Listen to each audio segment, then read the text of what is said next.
안녕하세요. 네. 어제들 공부 늦게까지 하시느라고 고생 많으셨지? 그렇게 해야 돼요, 이제. 합격하시려면. 뭐, 어차피 내년에 준비 안 하시려면 올해 죽기 살기를 하셔야 돼, 이제. 마지막 구 60 며칠이에요? 60 며칠? 61일? 오, 이제 딱 좋네. 딱 좋아. 그 정도는 뭐 날새기 뭐 하셔도 뭐 2달은 버틸만 하지. 예, 2달만 죽기 살기로 하시면 돼. 여러분이 이거 평상시 한 달 정도 분량, 요즘에 일주일이면 되시잖아. 요즘 일주일 분량이 다른 때 한 달 정도 공부한 정도의 실력이 올라가실 거야. 그러니까 지금 여러분들 2달만 열심히 하시면 지량 없어. 9월 달에 우리 특강 하나 이런 자료들 그것만 있으면 시험장에 가도 다 60점 나올 거예요. 그러니까 그것만 죽게 살기 하시면 돼. 이제는 여러분들이 범위를 막 넓히고 이러시면 안 되고, 될 수 있으면 줄여서 확실하게 내 거 만드는 거, 그게 필요한 거예요. 괜히 뭐 늘리고 혹시 이거 개정됐으니까 나오고 막 이거 그럼 끝이 없지. 이제 그냥 버릴 거 버리고 나 이것만 한다 이렇게 딱 생각하시면 돼. 대신에 거기서 나오는 것만 딱 맞겠다 이렇게 생각하시면 돼. 그게 오히려 편하신 공부야. 자, 우리 저 프린트물로 요약하니까 이거 외에 나오면 어떡하고 뭔 고민을 해. 그것도 모르는데, 그것도 모르는데 뭘 고민을 해. 그렇게 하시라는 이야기야. 그거 넘어가면 그냥 깨끗하게 틀린다 생각하시면 돼. 대신에 거기 안에 거 뭐 어떻게든 해본다 이 생각하시면 돼. 그게 가장 좋은 방법이에요. 오히려 여러분들이 뭐 범위 넓힌다고 해서 달라질 거 아니거든. 여러분 이제 상대평가다.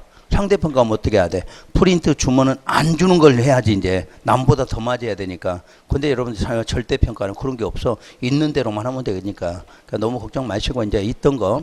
자, 지금 예를 들어서 지금 공부 잘 안 됐다. 자, 안 된 거는 그냥 떠나는 거야. 지금부터 시험 볼 때까지 어떻게 하시냐 이게 중요한 거거든. 아시고 또 이제 문제집 끝나면 문제집 끝났으면 이제 그걸로 끝나는 거야. 문제집은 뭐 다시 보고 그럴 시간이 없잖아. 또 새로운 자료 보시면서 또 반복하고 이러시면 되니까 너무 큰 걱정하지 마시고, 합격하신 분들의 장점이 뭐냐면 특징이 그냥 열심히 맞춰서 했다는 거. 새로운 걸만 한 게 아니라 주는 대로 그냥 그때그때 맞춰서 했다는 거예요.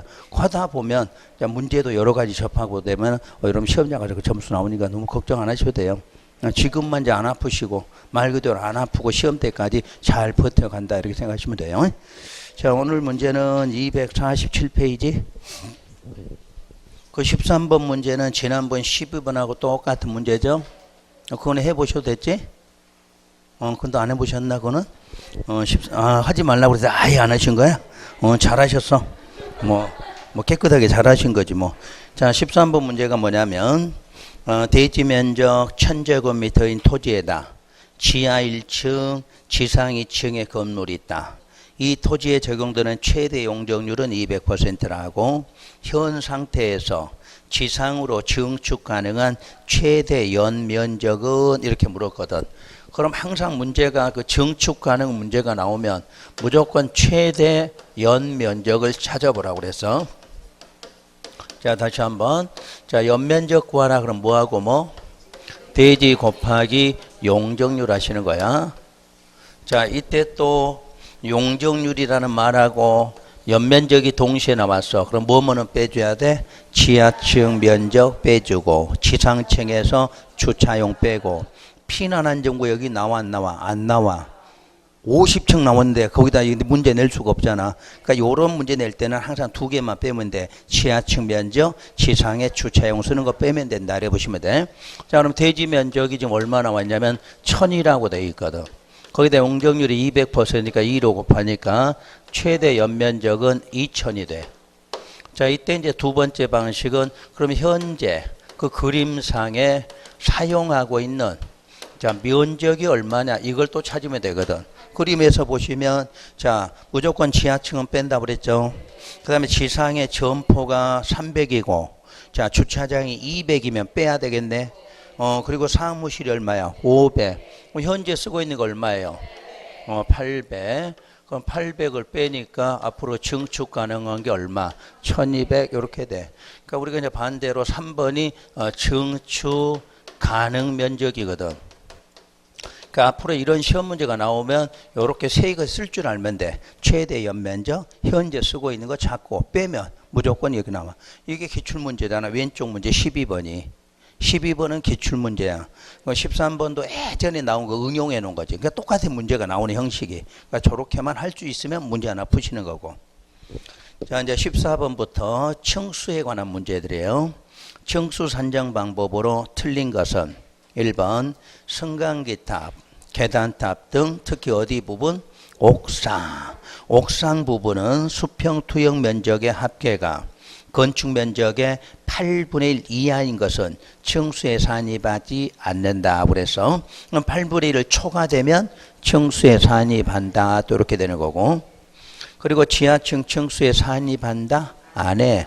하여튼 무조건 층수 문제 지하층 제외. 옥상 부분은 8분의 1 이하면 제외. 그렇게 정도 마시면 되지.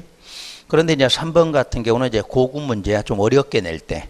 주택법의 사용 승인 대상인 공동주택 중 세대별 전용 면적이 85 이하인 경우라고 조건이 붙었죠, 지금. 그러니까 결론은 그 공동인데 85 이하라는 얘기야. 이때는 옥상 수평 투영 면적 합계가 건축 면적 얼마? 6분의 1 이하로 본다는 거. 그러니까 일반 건물은 8분의 1이고, 자, 주택법의 공동주택은 6분의 1 이하로 본다. 그래서 그때는 층수에 산입하지 않는다. 그 다음에 4번에 층의 구분이 명확하지 않은 건축물은 건축물의 높이를 얼마나? 4m, 4m마다 하나의 층으로 산정한다.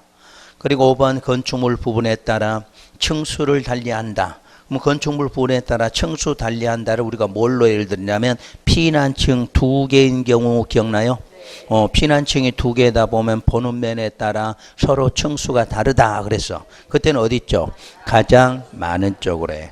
그래서 층수 문제는 4번, 5번이 가장 많이 나오는 시험 문제야. 무조건 또 지하층 제외한다 그런 부분하고 조금 이제 어렵게 넣으면 옥상 부분의 8분의 1 이하는 층수에 산입하지 않는다 하는 부분. 자, 15번 기출문제죠. 이게 15번이 지하층이 2개 층이고 지상층은 전체가 층의 구분이 명확하지 아니한 건물 그랬어. 그러면 4m마다 한 개의 층으로 한다. 그 내용이에요. 그런데 건축물의 바닥 면적이 600인데 그 바닥 면적 300제곱미터 쪽의 높이는 12m이고 나머지 300제곱미터의 높이는 16m라고 돼 있어. 그럼 층이 서로 다르죠 지금? 그럴 때는 어디로 봐? 가장 많은 쪽. 그럼 16m짜리로 보겠다는 이야기지. 근데 층의 구분은 명확하지 않은 걸로 단서가 돼 있었죠. 그러니까 16m 나누기 4로 하면 몇 층? 4층이야. 그 다음에 지하층은 층수에 뺀다고 그랬으니까 지하층은 생각할 필요가 없다 그 뜻이야. 그래서 여기는 두 가지가 적용된 거죠. 층의 구분이 명확하지 않으면 4m 한 개의 층으로, 또 층이 서로 층이 다르면 어디 있죠? 가장 많은 쪽으로 한다 하는 두 개 내용을 이렇게 지문으로 바꿔 써는 거예요. 자, 16번이 대지 면적이 1000제곱미터이고 용적률이 240%이고 건폐율을 40%로 건축한다면 최대 층수 이렇게 물었죠. 그러면 항상 층수 문제 나오거든. 거기 문제는 용적률 나누기 건폐율을 하면 돼. 그러면 층수는 구하게끔 해놨죠. 자, 그럼 용적률이 얼마로 돼 있어요? 240. 자, 건폐율은 40으로 됐네. 그러니까 층수가 몇 층?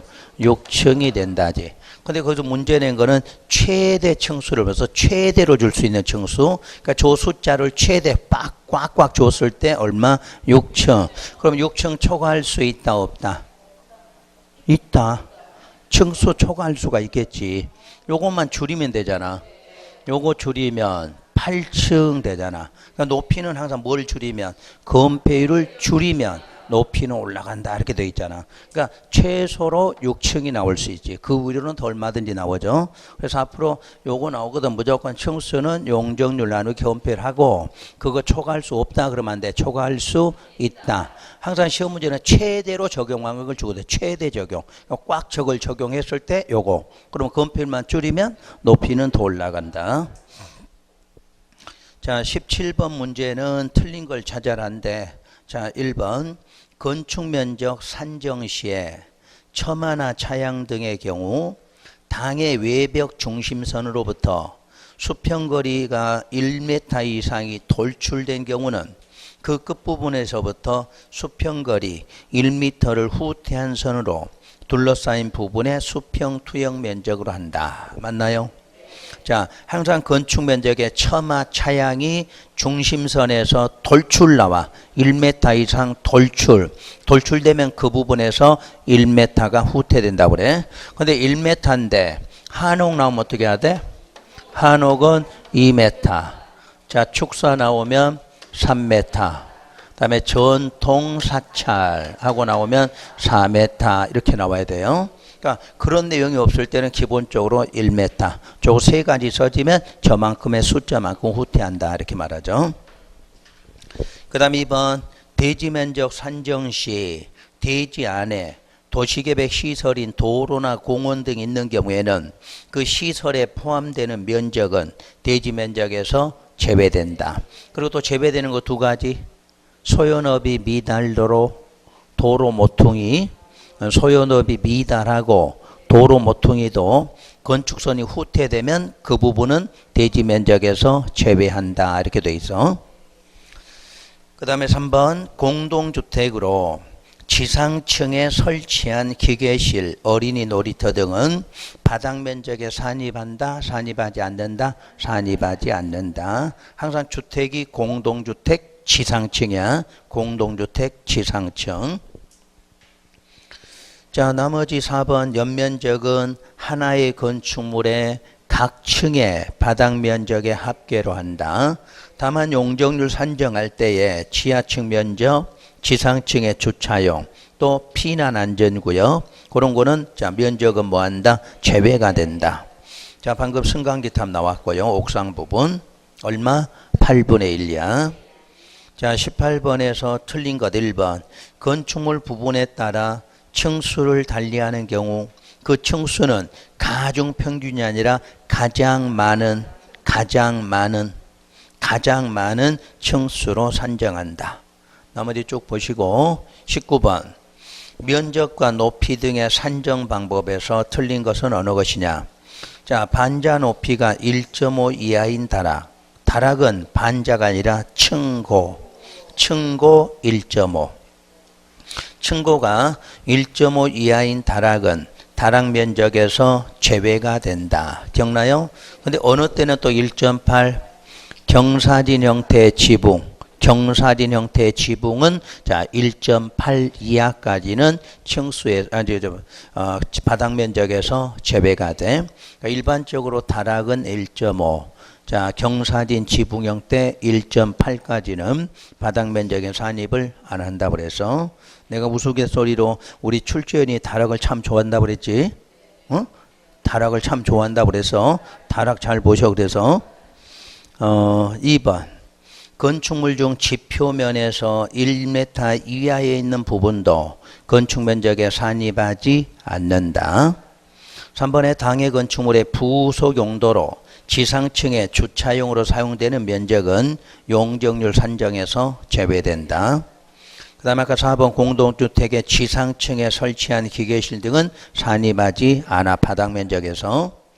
5번의 건축물의 높이는 지표면에서 당해 건축물의 어디까지? 상단. 자, 이제 법률로는 상단이야. 우리가 이해하려면 옥상 바닥이야. 법률로는 상단까지 이렇게 돼 있어. 여러분 실제 가면 옥상 바닥을 말해. 옥상 바닥. 상단이라는 게 옥상 바닥이에요. 자, 20번. 건축법상 다음 건축물의 높이가 얼마이냐 이렇게 물었죠. 자, 기억에 지표면에서 그 건축물의 상단까지 높이는 얼마로 돼 있다? 30m고 지하 10m인 건축물이라고 그랬어. 그럼 지하는 계산해 안 해? 안 하죠. 근데 문제가 이제 니은에 위 기억의 건축물 위의 옥탑 부분에 13m의 승강기 탑은 수평 투영 면적 합계가 건축 면적의 8분의 1 이하라고 돼 있어. 그럼 8분의 1 이하이면 높이에 산정해 안 해? 안 하는데 문제가 12m까지는 제외가 돼. 12m까지는 높이에서. 그럼 14m니까 2m는 남아있겠지? 그때 2m까지 더해서 32m다 이렇게 말해. 그러니까 앞으로 기억할 건, 자, 옥상 부분을 건축 면적 8분의 1 이하이면 층수에 제외가 돼. 높이 계산할 때는 얼마까지는 12m까지는 제외가 돼. 그럼 12m가 넘는 거는 포함시켜란 이야기야. 그래서 높이가 32m가 된다. 이렇게 말해요. 다시 높이는 지표면에서 건축물 어디까지? 상단까지야. 그럼 21번이 똑같은 문제를 다시 한번.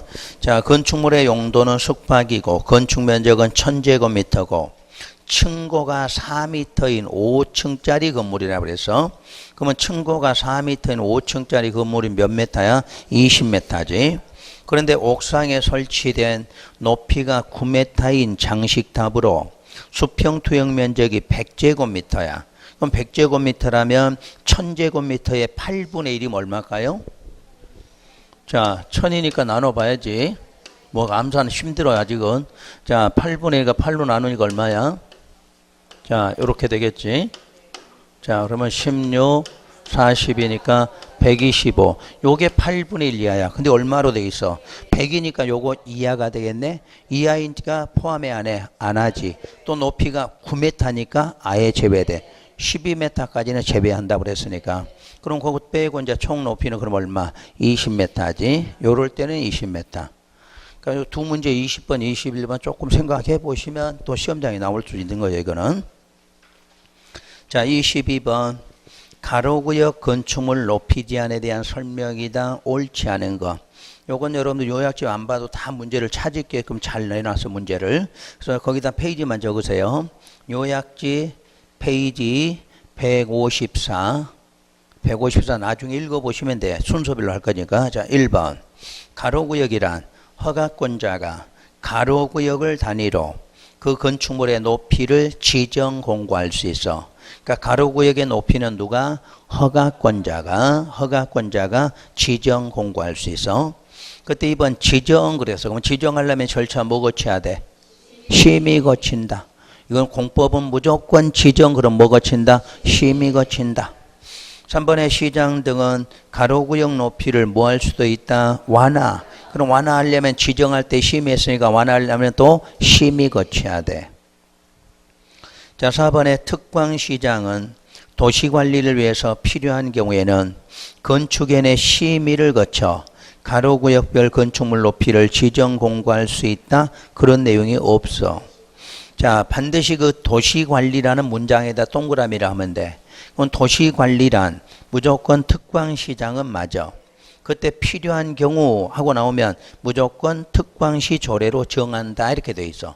특광시 조례로 정한다. 적지 말고 그러면 저거 23번에 5번 지문 봐봐. 뭐 적을 필요 없어. 23번에 5번 지문.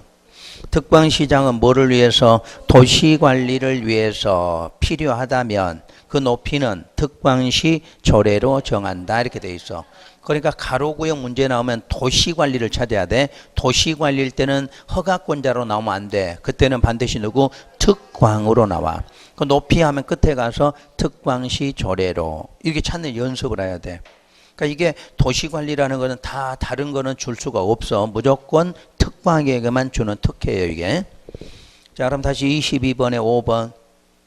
다시 허가권자는 가로구역에서도 건축물의 용도 및 형태에 따라 높이를 어떻게 다르게 정할 수도 있어. 그래서 가로구역 높이 제한은 그 5개 지문이 다야. 시험 문제가. 자, 다시 그렇게 정리하고 23번. 그럼 높이 제한에 대해서 틀린 것은 1번. 자, 요걸 구해보죠. 높이 제한에 이제 가로구역 말고 여러분 시험에 나오는 게 또 1조 문제가 있지. 그러면 1조 그럼 무조건 무슨 지역에서만? 전용 주거하고 일반 주거지역에서만 나오는 내용이야.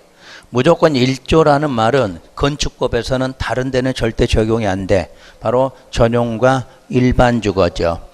여기에 모든 건축물이야. 그러니까 모든 하니까 단독인 주택으로 나오든 상가로 나오든 무조건 다 해당돼. 그래서 이때는 방향은 무슨 방향으로? 정북 방향으로 돼 있어. 그러니까 요거 세 개 맞추면 돼. 1조 하면 전용 일반 주거. 건물은 모든 건물이고, 자, 반드시 무슨 방향? 정부. 그럼 만약에 혹시 1조가 써졌는데, 요런 지역이 없을 때 예외로 정남 나올 수가 있어. 원칙이 항상 뭐다? 정북이라고 그래서. 한번 해보죠. 1번, 여기다 채광까지 하고. 그러면 채광을 위한 높이 제한. 그때는 반드시 공동주택에 대해서야. 그러니까 채광하면 무조건 이름이 뭐 나와야 돼? 공동주택이. 근데 공동인데 일반 상업과 중심 상업은 제외 이렇게 놨어. 그러니까 여기가 아닌 지역에 대해서는 공동주택은 무엇 때문에? 채광 때문에 높이를 받아. 요거 지문 써지면 높이 제한 받아 안 받아? 안 받는다. 이렇게 찾는 거야. 하여튼 답이 정해져 있어. 1조하고 채광 문제는. 자, 그럼 1번. 전용하고 일반 주거지역 안에 건축하는 건축물의 높이는 1조 등의 확보를 위해서 정남으로 정북으로. 전용주거 일반주거 그러면 정북으로야. 정북 방향으로 대통령령으로 정하는 높이 이하로 한다 이렇게 돼 있어. 참고로 거기서 만약에 다른 지문이 없나? 만약에 그때 1조에서 9m 이하짜리다. 얼마 띄워? 1.5를 띄워야 돼. 1.5m를 띄운다. 자, 9m 초과했다 이렇게 나오면 그 높이에 얼마? 2분의 1. 높이에 2분의 1을 띄운다 이러면 돼. 그러니까 두 개의 숫자가 높이 제한에서 9m 이하일 때는 1.5. 9m 초과되면 높이 얼마? 2분의 1을 띄운다고 그래. 그럼 만약에 9m짜리는 최소 띄워봐야 1.5밖에 안 돼. 근데 10m야. 그럼 10m면 높이 얼마? 5m 이상 떼야 돼. 높이가 그때부터는 그런 숫자만 알면 되고. 자, 2번. 공동주택하고 괄호 속에가 일반 상업, 중심 상업은 제외하고 대통령령이 정하는 높이 이하로 한다. 이렇게 나오고. 그 다음에 3번에 보면 2층 이하로서 높이가 8m 이하인 건축물은 조례가 정하는 바에 따라 뭐를 대해서 1조 등의 확보를 위한 높이 제한을 적용하지 않는다고 돼 있어. 그러니까 혹시라도 시험에 전용 일반 주거 써졌어도 요 숫자로 나오면 1조권 적용한다 안 한다? 안 한다 이러시면 돼. 그 다음에 아까 4번 5번 앞에서 했고 24번. 자, 지역과 지구 안의 건축 제한에 대한 설명이다. 옳은 것은 1번 건축물이 미관에 걸쳤어. 그러면 미관에 걸치면 건축물 대지 전부는 무슨 지구로? 미관지구 적용해. 방화지구 적용. 그럼 방화지구 걸치면 건축물만. 미관지구 걸치면 건축물 대지 모두가 따라와. 그 다음에 1번이 그럼 옳은 걸로 되어 있네요. 이제 2번부터 틀린 걸로. 시장은 건축물의 용도, 형태에 관계없이 동일한 가로구역 안에서는 건축물의 높이를 동일하게 한다. 다르게 정할 수 있다고 그랬지. 다르게. 3번에 중심상업에 건축하는 공동주택으로 하나의 대지에 두 동 이상을 건축하는 경우 채광 확보. 채광 공동주택은 맞았는데 어디는 안 돼? 중심상업, 일반상업은 안 된다고 그랬잖아. 그래서 틀렸어. 중심상업이 들어가서. 4번 아까 3층이 아니라 2층 높이 8m지. 2층이면서 8m일 때 높이 제한 적용 안 한다. 그리고 5번 같은 경우가 정북으로 하고 쭉 쏟아 있어. 그러면 이때는 정북이 아니라 정남으로 이렇게 돼야 돼. 왜냐하면 이렇게 써져야 정북이라고 그랬잖아. 응? 전용주거, 일반주거는 어떻게? 정북. 근데 그런 게 아닐 때 1조 때문에 높이지 않고 반대로 뭐 정남 이렇게 찾는 거예요. 요령이야 그게. 그러니까 전용하고 일반주거 들어가면 정북이야. 그것이 아닐 때는 정남 이렇게. 자, 25번 높이 제한에 대해서 틀린 것은 자, 1번, 2번만 다시. 전용주거지역과 일반주거지역 안에서 건축물에 대해서는 1조 확보를 위한 높이 제한이 적용된다. 맞는 거죠? 자, 이번에 일반 상업에 건축하는 공동주택으로 끝문장 채광 확보 틀렸지? 채광하면 중심상업, 일반상업은 제외한다고 그랬거든. 그래서 24번이 이제 시험에 나온 질문이야. 24번이. 근데 그거를 이제 25번에 또 한번 반복해 놓은 거고, 그 밑에는 이제 안 보셔도 되겠지. 자, 26번. 1조권에 관한 설명이다. 가장 적합하지 않은 것은 1번 모든 건축물에 대해서 정북 방향 1조권 적용해야 되는 대상은 어디다? 전용주거, 일반주거죠. 2번 공동주택 채광 방향에 1조권 적용 대상 지역은 중심상업지역을 제외한 모든 지역이다? 그렇지. 두 개 다 들어가야 돼. 중심하고 일반상업이. 그 다음에 3번, 3번, 4번, 5번은 뭐 그냥 읽으시면 되겠고. 안 봐도 돼. 자, 3, 4, 5번 아예 그냥 안 보는 게 나아. 그런 지문은. 그 다음에 27번이 이게 이제 만약 이 문제대로 풀다 보면 자, 이의신청이 나올 수가 있는 문제야. 자, 1조권 확보라고 문제가 나왔죠. 1조권 확보를 위해 높이 제한을 적용하지 않는 경우 이거는 옛날 문제야. 왜냐하면 옛날에는 이 공동주택도 1조권 적용을 받았는데 바뀌었어 그게. 그래서 공동주택은 뭐만? 무조건 채광 쪽이야. 채광. 지금 옛날에는 이것은 채광도 받고 자 1조권도 적용받는다는 법이 바뀌면서 1조는 요거만. 자 공동은 뭐만? 채광만 이렇게 돼 있어. 그래서 1번에 이제 보자. 문제 풀면서 해드릴 테니까 자연녹지지역 안에 단독주택이면 채광도 아니고 1조권도 아니지. 이게 답이야 여기서는. 근데 이제 보면 2번에 근상안의 연립주택이야. 연립이니까 뭐야? 채광 문제야. 그 다음에 3번에 준주거는 1조는 아니지. 그런데 뒤에가 뭐야? 연립이니까 채광이야. 근데 4번은 일반주거지 간의 교유, 일반주거니까 뭐야? 1조 문제라냐. 1조 문제. 무조건 전용주거, 일반주거 써지면 1조 문제야. 그러면 3번에 중거 보면 1조 문제는 아니잖아. 근데 아파트니까 뭐야? 채광이란 이야기야. 그러니까 결론은 1조권 문제로 냈으면 적용하지 않는 경우가 4개가 답이 되는 거야. 실제로 하면. 그럼 반대로 우리는 고쳐서 1조권 확보를 위한 높이 제한을 적용하는 경우 그러면 몇 번? 4번이 답이 되겠지. 그렇게 돼야 돼. 그러니까 알고 가셔야 돼. 1조 문제하고 채광 문제는 이제 분리돼 있어. 옛날 문제거든. 이런 거는 옛날 문제니까 공동주택도 뭐에 대해서 1조권 적용 이렇게 돼 있을 때야. 근데 지금은 그렇게 아니거든. 무조건 공동주택 뭐야? 채광으로 돼 있어. 그래서 이제 이 문제를 볼 때 이렇게 나오면 일단 1번이 답이 돼. 왜냐하면 채광도 어떻게 되면 1조에 관한 기본 문제는 돼 있거든. 근데 이제 우리가 정확하게 냈을 때 1조권 확보를 위한 제한을 적용하는 것, 그럼 그 중에서도 몇 번? 4번이 답이 될 수 있다는 이야기야. 알고는 가시라는 이야기야. 그러니까 시험 문제를 어떻게 내든 내다 보면은 여러분들 맞을 수 있는 방법은 두 가지는 알고 가셔야 돼. 자, 28번. 높이 제한에서 옳은 것은 1번 시도지사는 가로구역 단위로 건축물의 높이 지정 공고한다. 시도지사가 아니라 허가권자지. 허가권자. 무조건 가로구역 단위 높이 제한은 허가권자야. 그 다음에 2번에 보면 시장군수가 도시관리를 위해서 도시관리가 들어가면 누구라고 그래서 특광이 된다고 그랬지. 특광. 그게 답을 찾는 요령이야. 하여튼 가로구역 높이 제한에 도시관리 그러면 특광한테만 주는 혜택이야. 그래서 필요하면 시군 조례가 아니라 뭐야? 특광시 조례겠지. 조례도 특광시 조례야. 그 다음에 일반 주거, 준주거 지역에서 9m 이하의 건축물 건축할 때 1.5 이상 띄운다고 나왔어. 뭐가 틀렸어?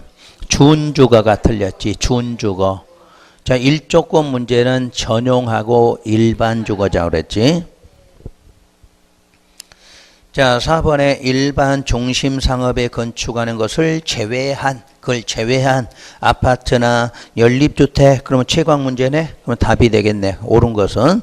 끝에까지 안 읽어도 돼. 어차피 끝에까지 나와도 여러분들 뭐 외울 수도 없어. 무조건 일반 상업, 중심 상업 제외한, 자, 공동주택 이름 써지면, 아, 채광이구나 하고 거기까지만 맞으면 맞는 답이야.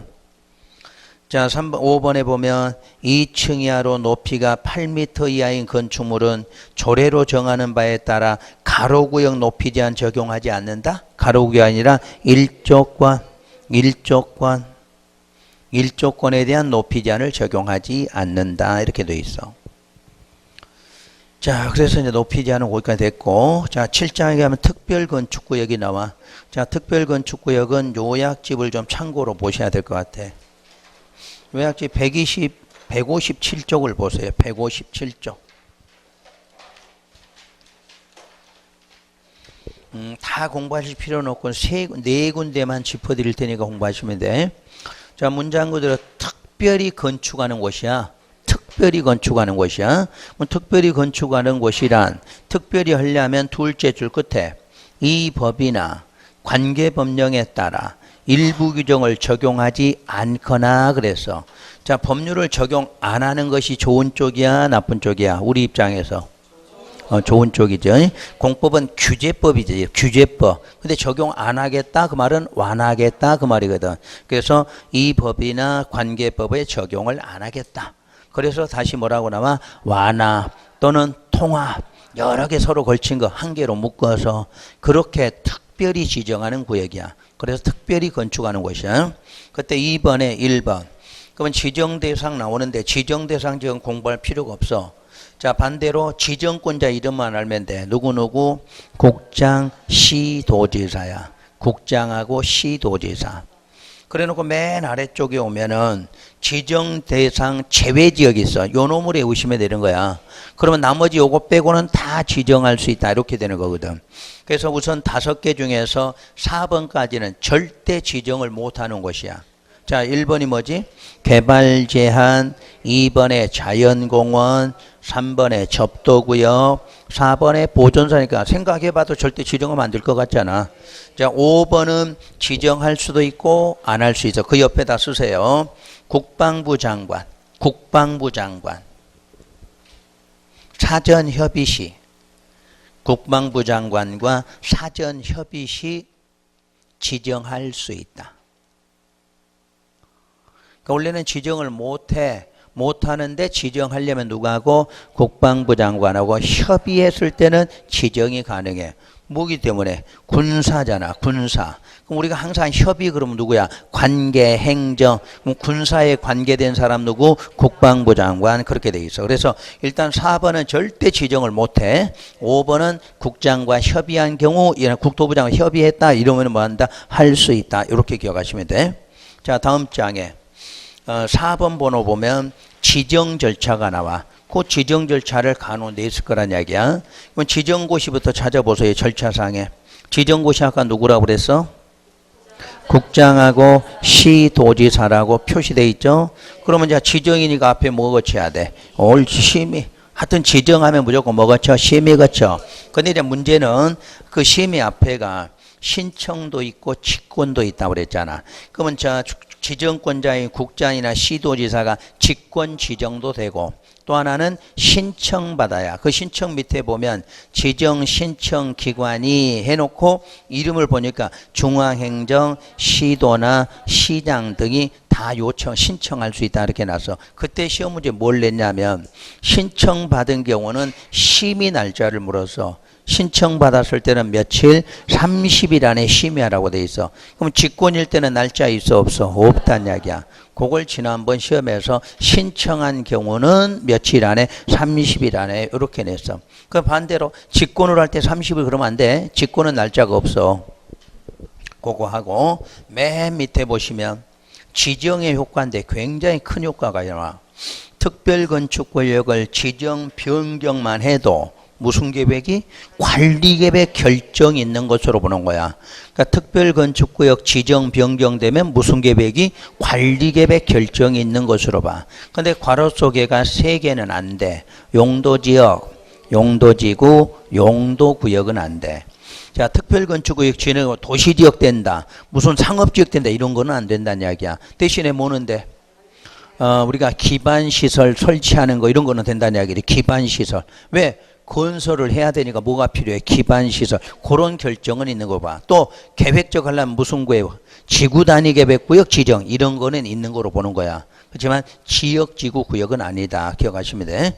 그래서 특별건축구역은 그런 정도를 기억하면 문제 푸실 거야. 자, 253회 문제 1번. 특별건축구역에 관한 설명이다. 옳은 것은 1번 도시정비법의 정비구역에는 특별건축구역 지정할 수 없다. 있다. 아까 4군데 빼고는 다 지정하는 거잖아. 그 4군데만 기억하면 문제가 풀어지는 거야. 자, 4군데 다시 한번 외워봐. 개발제한, 또 자연공원, 또 접도, 마지막 보전산지. 그러니까 비슷하잖아. 외울 수 있는 거잖아. 그 정도는. 그러니까 자꾸 하다 보면 외워져 그런 거는. 뭐 시험장에 바로 보이거든 그런 게. 자, 이번에 특별건축구역 지정 신청이 2번 개발제한구역 지정에 대해서 개발제한구역에는 특별건축구역 지정할 수 없다? 있다? 없다가 되겠지. 그 네 군데는 지정할 수 없다잖아. 네 군데 빼고는 지정할 수 있다로 보는 거야.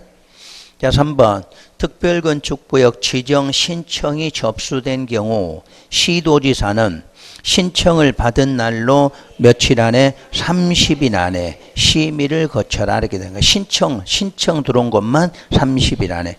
요 1번 문제가 기출문제잖아. 기출문제. 답은 4번이야. 4번은 그냥 읽어보시면 돼. 자, 5번 특별건축구역을 지정하는 경우에 국토기획법에 따른 용도지역 지정이 있는 것으로 본다.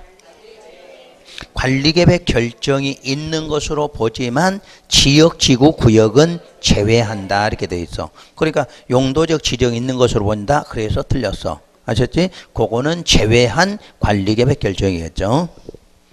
자, 문제 2번이 건축협정에 대한 처음 나온 시험 문제야. 작년도에 건축협정이라는 시험 문제를 처음 냈어. 근데 여러분들이 따로 보실 수는 없어. 책으로 가면 내용이 한 20페이지 정도 돼. 그럼 다른 거 20페이지 해서 맞출 것 같으면 다른 거는 게 훨씬 빨라. 그러니까 우리 시험에 나온 거 정도만 이해하고 넘어가시면 돼. 나올 수 있는 게 두 군데가 돼. 자, 1번에 보면 건축물의 소유자 등은 과반수가 아니라 전원의 합의야. 동의가 아니야. 전원의 합의로 이렇게 놨어. 전원의 합의로. 건축물 리모델링에 관한 건축협정을 체결할 수 있다야. 그러니까 건축협정 체결하려면 소유자의 얼마? 전원 합의가 있어야 돼. 전원 합의가. 자, 그럼 5번 봐보세요. 협정 체결자나 건축협정 운영회의 대표자는 건축협정을 뭐 하려고? 폐지. 이때 이제 반대로 폐지는 과반수 동의만 있으면 돼. 그러니까 처음에 체결은 소유자 전원 합의로 해야 돼. 근데 이제 중간에 하다가 폐지한다 그럴 때 어떻게? 과반수 동의만. 그런 걸로만 기억을 하셔야 돼. 나머지 2, 3, 4번 해봤자 어차피 시험 문제 나오면 바꿔놓으면 못 찾거든. 시험 문제 내도 그런 쪽으로 낼 수 있는 확률이 높으니까 그 두 가지만 좀 구분하시면 되고. 자, 문제 3번으로 가서. 자, 건축법이나 그에 의한 명령이나 처분에 위반됐을 때 허가권자가 취할 수 있는 조치에 해당하지 않는 것은 1번 허가나 승인 뭐한다? 취소하여야 한다야 할 수 있다야? 할 수 있다로 꼭 써놓으시고, 우리가 건축 허가는 안 되면 취소하여야 한다지. 건축 허가 쪽은 예를 들어 허가 받고 몇 년 안에 착수 안 하면 2년 안에 착수 안 했거나 착수는 했는데 완료 불가능해. 그러면 취소하여야 한다야.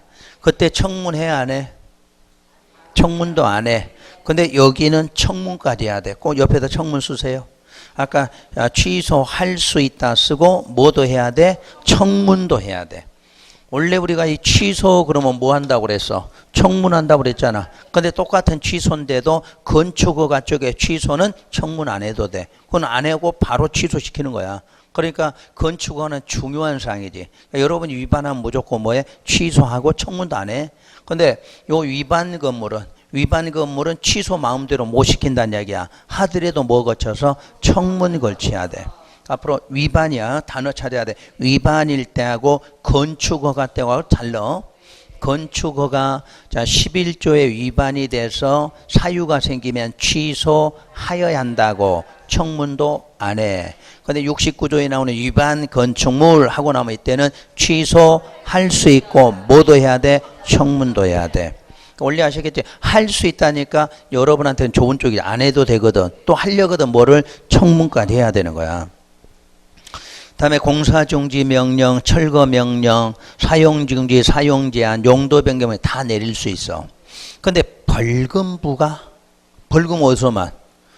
법원에서 땅 쳐야만 결정이 되는 게 벌금이야. 우리가 벌금 부과 못해. 행정청은 벌금 부과라는 게 없어. 여러분이 벌금, 징역 이건 어디서만? 그렇지. 그것도 판사가 3번 때려야만 되는 거야. 그냥 되는 게 아니야. 행정청은 여기서 위반했을 때 그 옆에다 벌금 부과 쓰지 말고 뭐를 쓰면 돼? 이행강제금. 이걸 부과할 수가 있지. 허가권자가 이걸 부과하는 거야. 위반 건축물에 대해서. 근데 무조건 부과하는 거 아니야. 자, 위반이 되면 첫째 무슨 명령 내려? 시정명령. 이걸 먼저 내려놓고 이행 안 했다 그랬을 때지.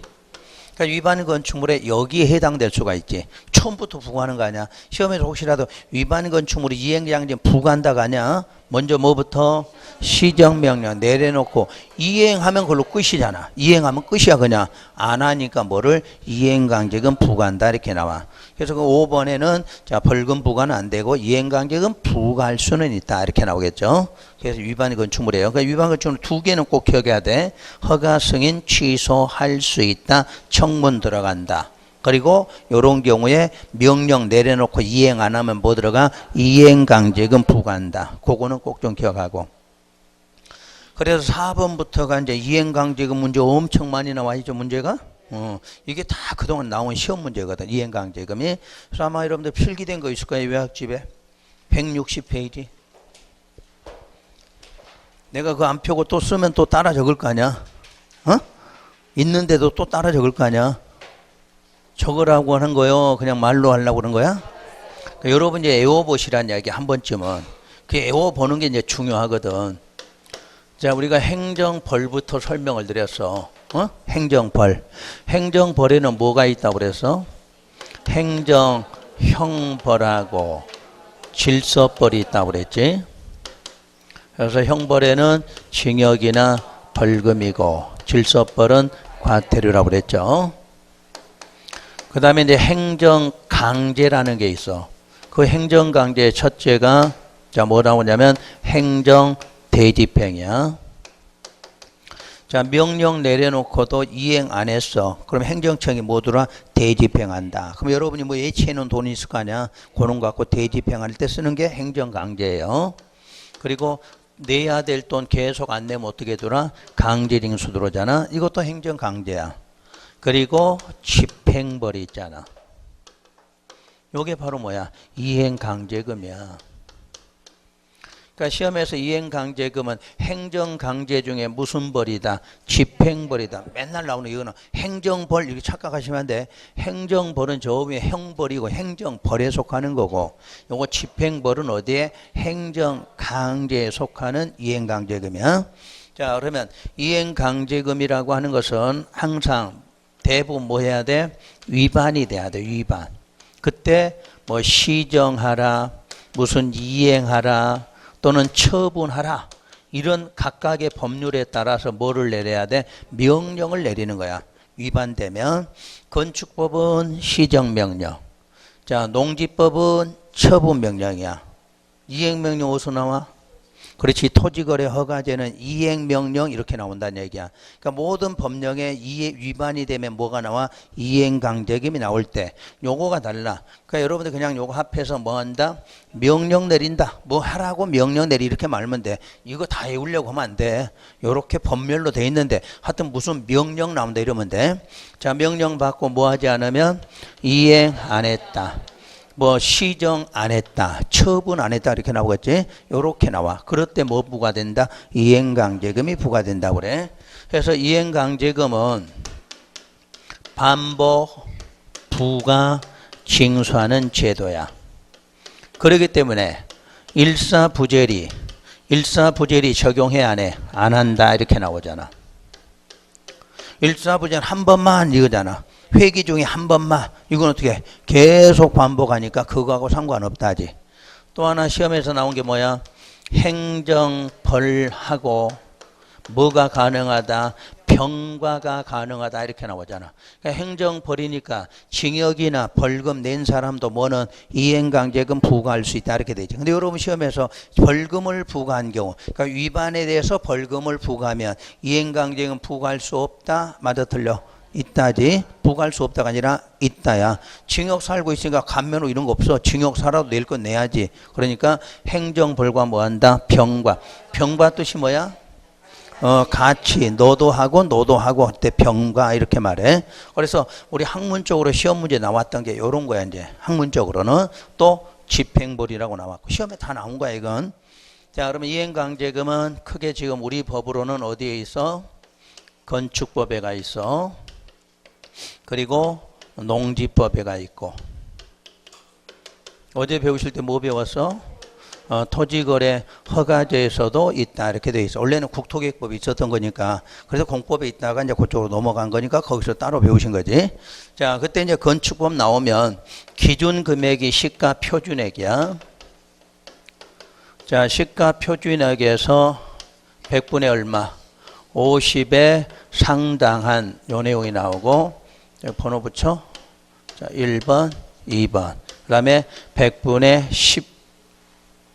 10에 상당한 것 두 가지 중 하나야. 자, 농지법은 농지 토지 가액이지. 그 가액에 얼마 100분의 20 딱 하나밖에 없어. 어제 배울 때 뭐 배웠어? 100분의 10 범위 안에서 배우셨지? 그래서 10짜리, 7짜리, 5짜리 나온다 이렇게 배웠을 거 아니야. 그냥 그걸로 끝났어. 그거는 내가 할 건 요거 두 가지만 하면 돼. 자, 그때 야, 시가 표준액에서 100분의 50에 상당한 거에다 얼마 곱하라 이렇게 나오지? 자, 네 가지로 높은 것부터 낮은 것부터 원하는 대로. 높은 거 낮은 거 먼저 뭐부터 해줘? 높은 거. 그래, 기왕 좋은 거 100부터 하지. 100점 나와야 될 거니까. 100. 그 다음에 90, 80, 70이지. 자, 배허은 무허가. 허가 없을 때는 100분의 100을 곱한다 이렇게 돼 있어. 자, 용적률 초과됐다. 용적률 초과가 뭐야? 위반한 거지. 또 80은 건폐율 초과, 70은 무신고를 말한다. 올해 나올 수 있는 게 요거지. 낸다면 요놈에다가 사유가 무허가일 때 그럼 100분의 얼마? 100 이렇게 나와야지. 무신고 그럼 100분의 70. 여러분 책은 나중에 요약적 오른쪽에 도표 있잖아. 도표에 그 나와 있어. 그리고 이제 100분의 10짜리가 뭐야? 요 1외의 경우 1외 여기에 해당되지 않는 위반 나와서 그럼 얼마? 100분의 10 상당 이렇게 나와. 그리고 자, 여기서 여기까지 묶어서 여기까지 다 묶어도 되지. 내용은 모든 이행강제금은 자, 몇 번씩 하느냐 그거 나오지. 자, 건축법만 1년에 몇 회? 2회. 나머지 요 농지법이든 토지거래 허가제는 1년에 몇 회? 1회지. 그러니까 무조건 건축법만 2회야. 나머지 다 1회고. 그럼 2회든 1회든 반복, 부과, 징수하는 제도야. 자, 그럼 반복, 부과, 징수하다가도 자, 이행한 경우 이렇게 나올 거 아니야. 그냥 이행시 그러면 되지 뭐. 이행시 그럼 어떻게 나와? 새로운 것 그리고 이미 부과된 거 두 가지로 구분을 꼭 해줘야 돼. 어느 법이든 똑같아. 끝에가 부과하고 시정명 이행했다 그러면 새로운 것이냐 이미 부과한 것이냐. 새로운 건 어떻게? 즉시 중지해줘야지. 더 이상 부과를 안 하잖아. 근데 요거는 어떻게 해야 돼? 끝까지 징수한다 이렇게 나와야지. 그러니까 농지법으로 나오든 건축법 나오든 토지거래 허가제 나오든 자, 부과했다가 뭐 했으면 이행했다 써지면 반드시 두 개로 구분해서 이렇게 하시면 돼. 그러면 전체 문제 해결할 수가 있어요. 이렇게. 그래서 자, 어디 법으로 나오든 이 숫자가 나오는 거야. 이 숫자가. 건축법은 기본적으로 50, 10. 자, 농지법 나오면 무조건 20 나와. 나중에 여러분들이 다음 달에 모의고사 과정 할 거 아니야. 그때는 농지법 해. 농지법. 그때 8번 할 거 아니야. 한 문제당 한 해당 2개씩은 들어갈 거 아니야. 8군제 하고 가시면 1개나 2개는 맞게 돼 있어. 그러니까 그때만 공부하시면 돼. 어떤 분들은 농지법 왜 안 해주냐고 자꾸 그러대? 뭐 다른 거나 잘하면 되지. 무슨 농지법 타령이야. 어?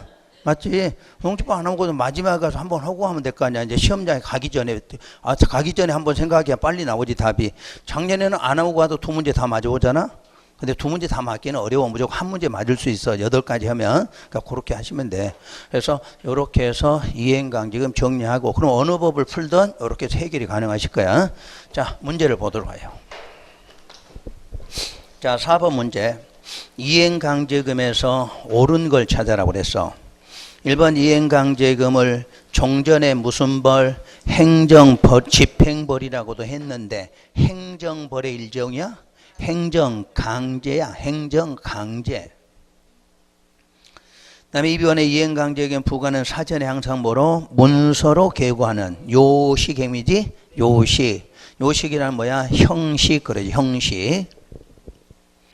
이번에 이행강제금의 불납의 경우는 대체 강제 구류를 채택한다?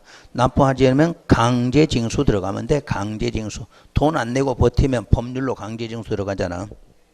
여러분 집에다 빨간 딱지 붙이면 좋아하지 않을 거 아니야. 붙이기 전에 돈 낸다고. 그러니까 강제징수 들어가. 그 다음에 4번에 이행강제금 부과 대상인 시정명령. 이행강제금 부과 액수 횟수는 조례로가 아니라 건축법령으로 정해. 그래서 가장 어려웠던 시험 문제가 이거였어. 기출문제인데. 그래도 이미 답은 찾아놨고. 다음 5번. 이행강제금 부과 후 이행한 경우 부과된 이행강제금 취소야? 이행했으면 두 개 나눈다고 그랬지. 새로운 것인지 이미 부과한 것으로. 그렇게 나눠놓고 나와야지. 무조건 취소한다, 뭐 안 한다 이런 건 없어. 두 개로 나눠서 해야 돼. 자, 부과하고 이행했다. 새로운 것 어떻게 한다? 즉시 중지. 이미 부과한 거 끝까지 징수해. 5번 문제. 자, 틀린 거. 1번 이행강제금에 대해서 이의도 제기 안 하고 계속 납부 안 해. 그럼 뭐로? 국세나 지방세 체납 처분해로. 그 말이 뭐야? 강제징수 들어간다는 이야기지. 자, 이번에 1년에 2회인으로 하고. 자, 이제 3번 완화되는 게 있어. 연면적 85 이하의 주거용 건물은 그 법정 이행강제금의 얼마? 2분의 1 범위 내에서 부과되는 예외되고, 또 하나 총 횟수를 5회 이내로 하라고 돼 있어.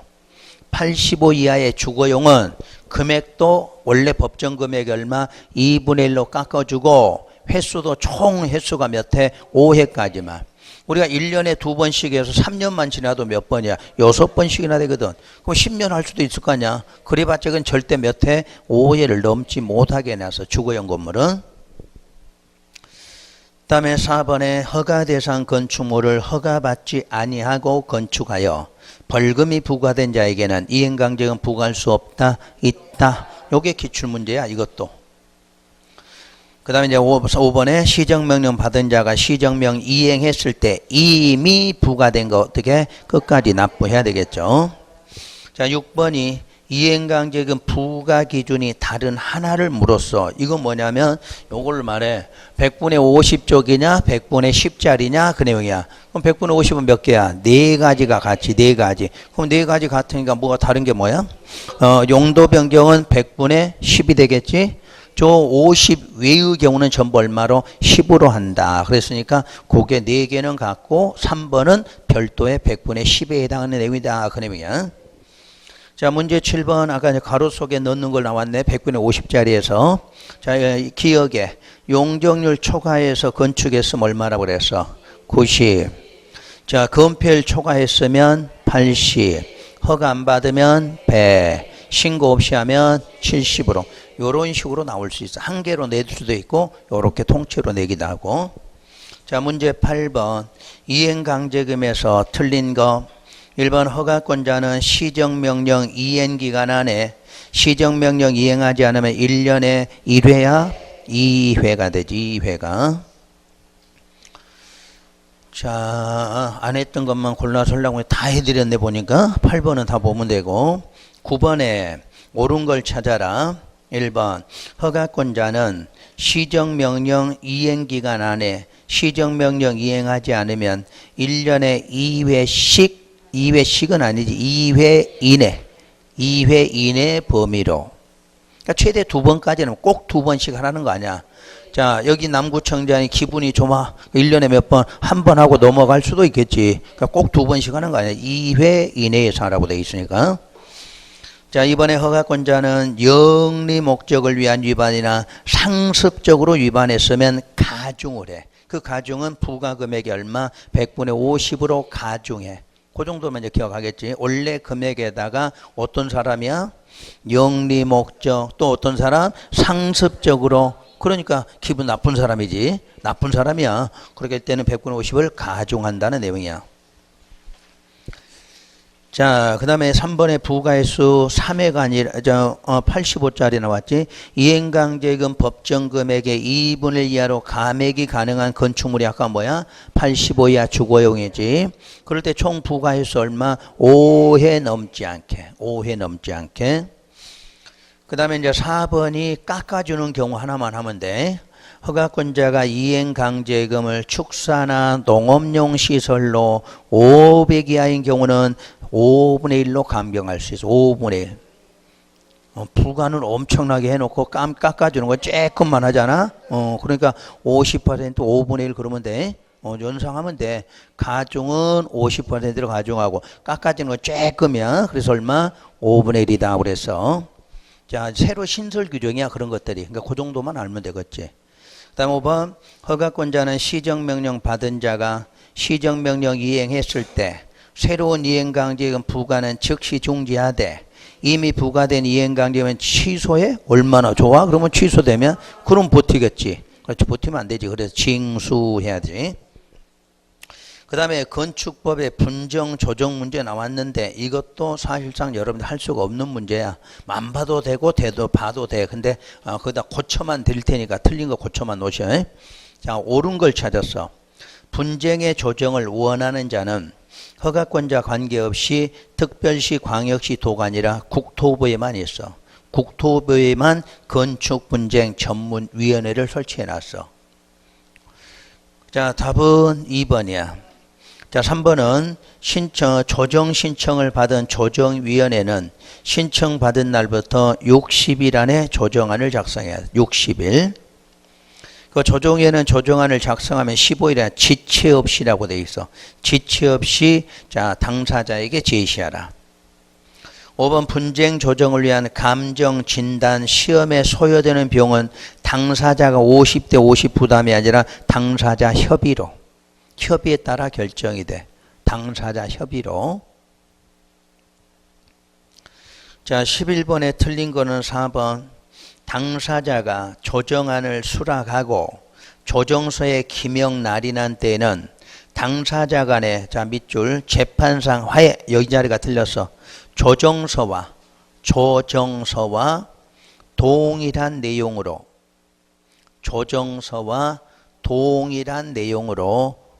합의. 그 합의가 성립된 것으로 본다고 그랬어. 그래서 기왕이면 공부를 꼭 한다면은 아까 1번 같은 경우 10번에 1번 어디에 있는가 그런 거 하고, 그리고 아까 5번에 자, 비용 문제 나오면 어떻게 한다? 당사자 합의에 의한 비율이야.